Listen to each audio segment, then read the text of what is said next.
Kembali bertanya, saya bertanya. Sana. Ini kan tadi disebutkan bahwa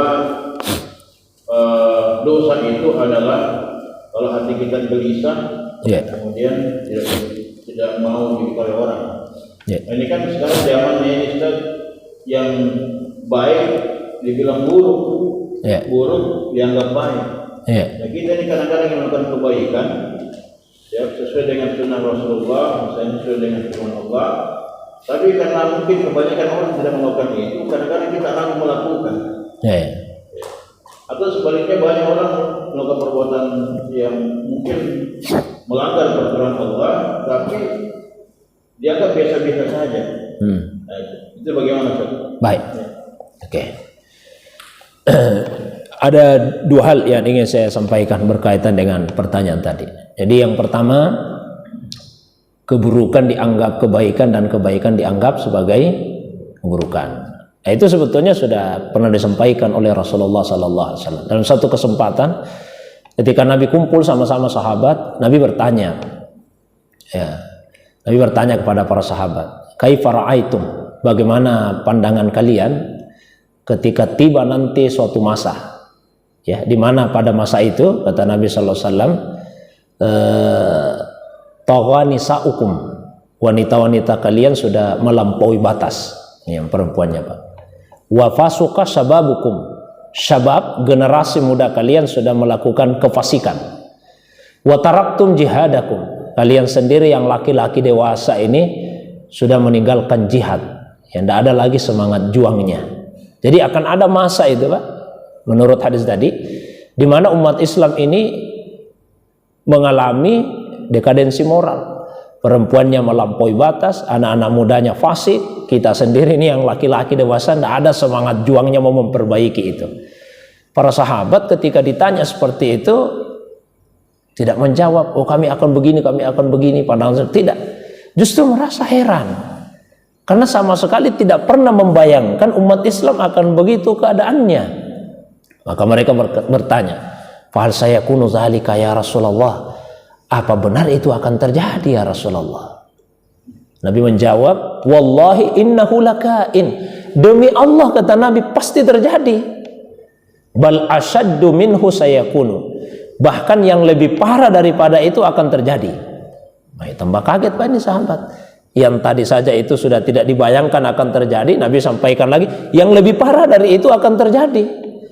Apa itu yang lebih parah ya Rasulullah? Nabi tanya, wa kaifa ra'aitum, bagaimana pandangan kalian ketika yang saya sebutkan tadi itu sudah terjadi, ya, lam ta'muru bil ma'ruf wa lam tanhau 'anil munkar. Kalian tidak mau menyuruh kepada yang ma'ruf dan tidak mau mencegah dari kemungkaran. Nah, tadi kan yang pertama Pak, kemungkaran ini itu parah itu. Ketika kemungkaran mewabah merajalela. Tapi yang lebih parah lagi ketika umat Islam tidak mau mengubah kemungkaran itu, dia biarkan saja. Itu yang lebih parah. Bagaimana pandangan kalian? Nabi tanya. Para sahabat kembali merasa sangat kaget. Bukannya menjawab, kami akan begini ya Rasulullah, tidak, malah bertanya lagi. Fahal sayakunu dzalika ya Rasulullah, apa benar itu akan terjadi ya Rasulullah? Ya. Nabi jawab, wallahi innahu lakain, demi Allah pasti terjadi. Bal asyaddu minhu sayakunu, bahkan yang lebih parah daripada itu akan terjadi. Tambah kaget Pak, ini umat Islam membiarkan kemungkaran terjadi itu sudah parah, tapi kata Nabi ada yang lebih parah daripada itu. Ya, apa itu ya Rasulullah? Nabi jawab, ya, Nabi jawab, wa kaifa ra'aitum, bagaimana pandangan kalian idza asbahal ma'rufu munkaran wal munkaru ma'rufan, ketika tiba nanti suatu masa di mana yang baik dianggap buruk atau yang ma'ruf dianggap munkar, dan sebaliknya yang buruk itulah yang dianggap baik. Jadi membiarkan keburukan itu kan sesuatu yang parah, tapi yang lebih parah lagi kalau keburukan itu sudah dianggap kebaikan. Nah, itu yang ditanyakan tadi. Apakah terhenti sampai di situ? Tidak Pak, masih ada lagi satu. Sahabat tanya, fahal sayakunu dzalika ya Rasulullah, apa benar itu akan terjadi? Kata Nabi, wallahi innahu lakain, demi Allah pasti terjadi. Bal asyaddu minhu sayakunu, bahkan yang lebih parah daripada itu akan terjadi. Apa itu ya Rasulullah? Kata Nabi, wa kaifa ra'aitum, bagaimana pandangan kalian ketika tiba nanti suatu masa, amartum bil munkar wa nahaitum anil ma'ruf, kalian menyuruh kepada yang mungkar dan mencegah dari yang ma'ruf, yang baik. Nah, itu paling parah sudah. 4 tahapannya Pak ini. 1, ya, kemungkaran merajalela. Yang lebih parah daripada kemungkaran yang merajalela yaitu membiarkan kemungkaran. Yang lebih parah daripada membiarkan kemungkaran yaitu menganggap kemungkaran itu sebagai satu kebaikan.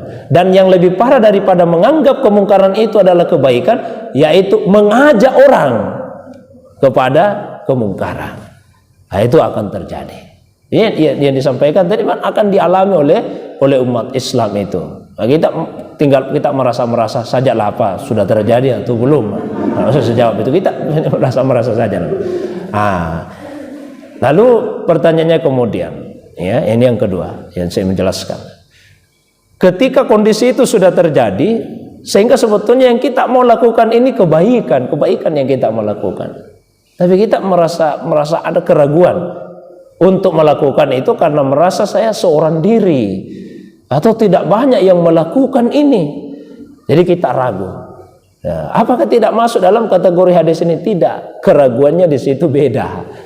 Ya, keraguannya di situ berbeda. Kalau yang saya jelaskan ini ditanyakan, ini kita yakin ini benar, kita yakin ini satu kebenaran. Cuma kita meragukan itu karena orang lain tidak ada lagi yang melakukannya atau orang banyak tidak ada lagi yang melakukannya. Kalau di sini Pak yang diragukan ini karena apa?